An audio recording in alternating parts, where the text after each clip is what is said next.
এর অবস্থাটা কি? হ্যাঁ, ঘরের থেকে বালিশ টানতে টানতে বাইরে নিয়ে এসে শুয়ে পড়েছে।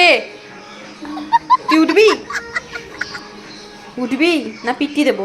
তারপর উঠবি? তোর ঘরে জায়গা হয়নি শোয়ার? তোর বিছানা নেই? ওর শিগগিরই যে টিকটিকিটা আসলো। ওঠ, বালিশ নিয়ে যা, নিয়ে যা বালিশ টানতে টানতে যেমন নিয়ে এসছিস আগে নিয়ে যা। চল যা, একদম ওপরে তোল, ওপরে তোল। বালিশ যেমন ওপরে ছিল ওপরে তোল, তোল। কেমন বদমাশ হয়েছে ও। দাঁড়া দাঁড়া, সব কিছু তোর বল ভাবা। আরে ঠাকুর আমার,